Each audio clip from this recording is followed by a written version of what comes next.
In this week's Intuition Activator exercise, we're going to be focusing on identity. So I'm going to give you a prompt and suggest that you may want to work with this prompt as you choose a card, as you look at it, as you use your intuitive wisdom to interpret it. As always, please remember that these videos and the card draws are all about giving you an opportunity to practice tapping into your inner wisdom in a way that is safe and curious and open and exploratory. My interpretation of the cards is a lot less important than your interpretation of the cards. So please remember that as you go through it. So very often when I ask one of my clients, who are you? Who are you really?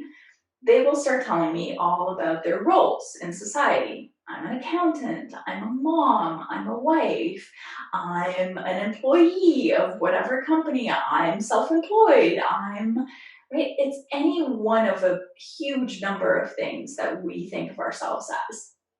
Yet all of those things are descriptions of what we do in the world, not who we are. Yes, even motherhood, which you could argue is who you are because you feel like a mother, you feel nurturing and loving and all of those wonderful, wonderful things. That is still a description of what you do in society. You take care of your children. You have chosen to take care of your children and you love taking care of your children. So I also want to point out that there's nothing wrong with taking pride in your roles, of recognizing that you're a really damn good accountant and a really damn good wife and a really damn good mom. However, I want to challenge you to move beyond those roles when you think about who you actually are and how you describe yourself.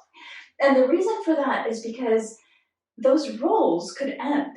Right? This is why we see so many women who suffer from empty nest syndrome when their kids leave, because they're so deeply linked with this role that they can't see themselves in any other way. Or when you lose a job, right? Or when a spouse passes away. There's grief there, as there should be, but there's also a lot of, okay, well, who am I now? Right? There are a lot of questions. Who am I now? What do I do now? How do I see myself? How do I present myself? How do I introduce myself? So this week, I would like to encourage you to look at the card that you chose through that lens. If there's a message for you there at the core of this card, if you can look at the symbolism, at the colors, of the overall feeling that you get from that card, as you think a little bit deeper about who you are at your core, not your roles, but at your core, what do you come up with? What kind of messages do you receive? What sparks for you? What lights for you? And maybe nothing does, and that's okay too. Sit with it. Let it just be there in your subconscious over the next few days. You might be surprised at what comes up even later on in the week as you percolate on this whole idea of identity. So again, the prompt is, if you couldn't use a role to describe who you are, how would you tell me about yourself? How would you tell me who you are? Look at the card that you pick and use that and your intuitive knowing to mine your deep inner well for clues, for answers to that question. And of course, put them down in the comments below. I would love to hear what came up for you as you did this exercise. Okay, ready? Let's move over to my tarot desk and let's get started. Okay, so the first thing I'm going to do is just shuffle my deck. I've already shuffled it quite a bit off camera, but I want to do it again on camera so that you can see me shuffling. I would love to encourage you to take a deep breath while I do this. Put a hand on your heart and set an intention that you will receive exactly the message that you need this week.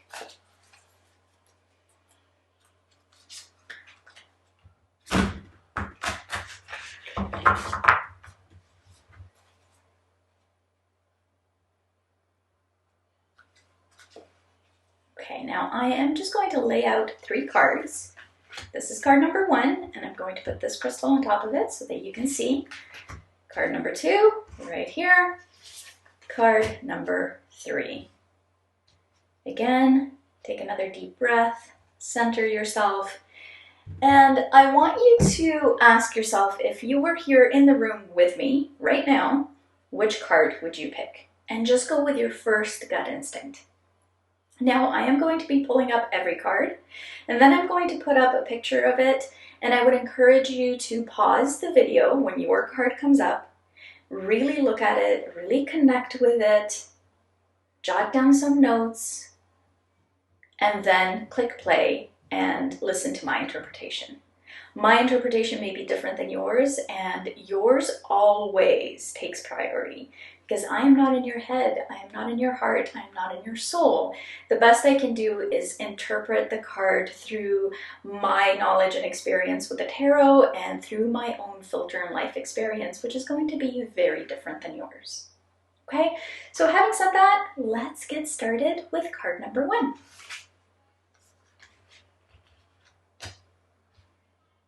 Card number 1 is the 10 of Wands.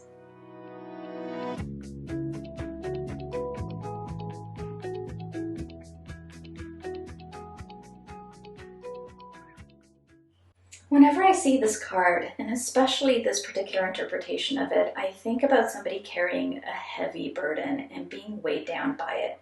You can tell that the woman in this card has not given up, but she is tired, she's weary, she's been carrying this burden for a long time, and it's really starting to take its toll. There is an element of stress here, a feeling of burnout, of just being done with all of it, just feeling like the burden is too great. Like she's been carrying it for a really long time, and maybe she's been doing a really good job of keeping everything going. But at what expense? What is it doing to her? What is it doing to her inner self to have to keep carrying all of these burdens and responsibilities, to have to keep shouldering this pack that she has? I do want to draw your attention to the fact that she is carrying it intentionally. Nobody is putting all of this stuff on her and forcing her to carry it.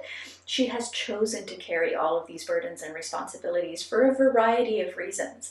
But that doesn't mean that she needs to keep choosing to carry them.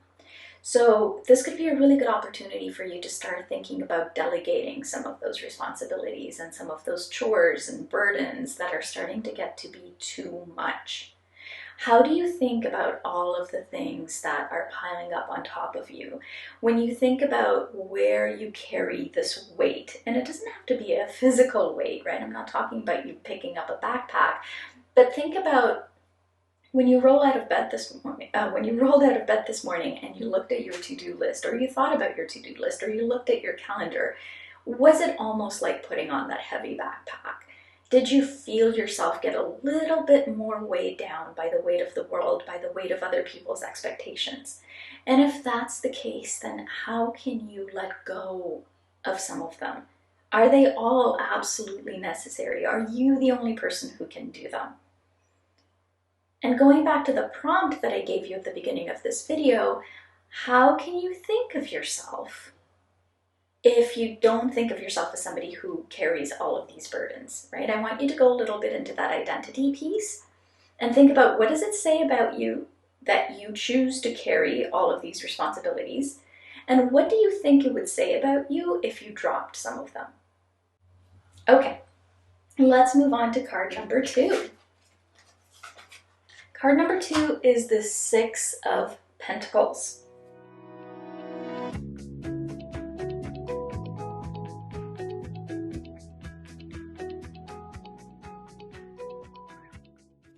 In the 6 of Pentacles, in this particular interpretation, we are seeing this beautiful alien figure coming down to Earth, and it looks like it's a post-apocalyptic type of Earth, and giving a gift to these humans. So the gift is this beautiful tree. I believe it's actually a money tree. It's a tree of abundance, which makes sense with the Pentacles, where we are talking about the material realm. But this card and the symbolism around it is very much about giving and receiving, allowing yourself to both give, right, to be the one who gives of themselves, who is generous, who recognizes the need in other people and is there for them, but to also understand when you are the person who needs to receive, when you need to ask for help, when you need to be open and receptive to what is being offered to you. And that isn't always easy. Sometimes it's a bit of a balancing act. It is a give and take. Sometimes we feel as though in order to receive, to allow ourselves to receive what is being offered to us, we also need to give. It's that reciprocal feeling of, oh no, somebody gave me a gift for Christmas, but I didn't get anything for them, and then I feel terrible, so I can't accept this gift or I can't fully enjoy it. With this card and the symbolism around it, you are being asked to allow yourself to be both giver and receiver, and to understand that there is this universal karma that happens in the world, in the universe. There is this flow, there is this energy exchange, and that it doesn't have to be a one-for-one exchange, right? You don't have to give the person who baked you cookies a tin of cookies.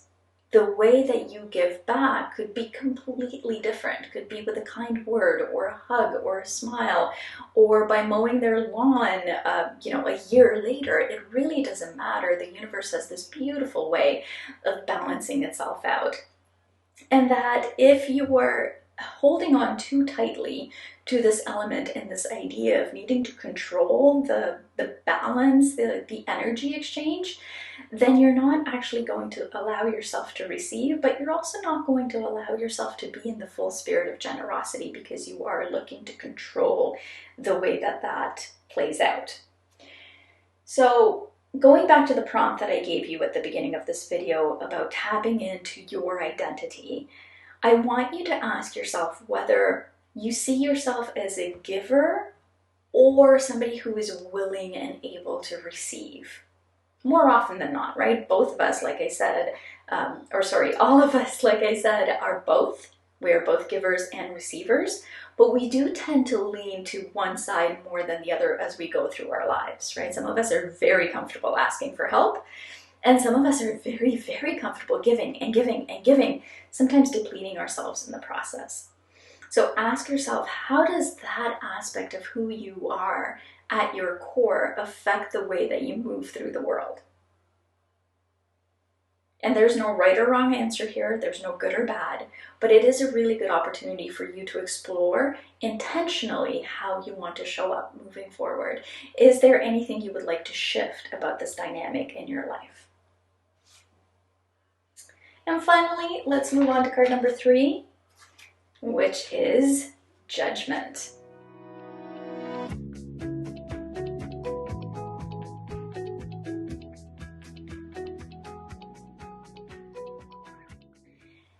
This card signifies a rebirth. Quite literally, when you look at the way that this card has been depicted in this deck, the figure starts out as a skeleton, and then as she gets closer and closer to this nebula over here, to the promised land almost, she becomes more human, more herself. And so this signifies this really beautiful journey that is all about learning from your past experiences, processing them, integrating them, and then moving forward. Whenever I see this card, it also reminds me of that saying, and I am going to butcher it here because I don't have it right in front of me, but it's something along the lines of, be gentle with the people you meet, because everyone around you is fighting a hard battle. And that is true. We all have our own stories. We all have our own journeys. We all have our own traumas. We have lessons to learn. Some of us are better at learning them than others, but we are all here to go through this journey, right? To have things happen to us, to process, to understand, and to move on. Now, some of us aren't able to do that, and some of us work at it for a lifetime. And that is all part of being human. So with this card, you are being asked to process, and I keep using that word because it really is very much about integrating, not just acknowledging and not just looking at it from a distance, but really understanding how has my past created who I am? How has my past created my identity? To go back to that prompt that I gave you at the beginning of the video, how has everything that has happened to me shaped me into the person that I am today? And at the same time, at my core, how am I still the same person I was 5 years ago, 10 years ago, 20 years ago? Those are all really great questions to ask when you're trying to figure out how you want to describe yourself going forward, and how all of your past experiences have helped you become the person that you are today.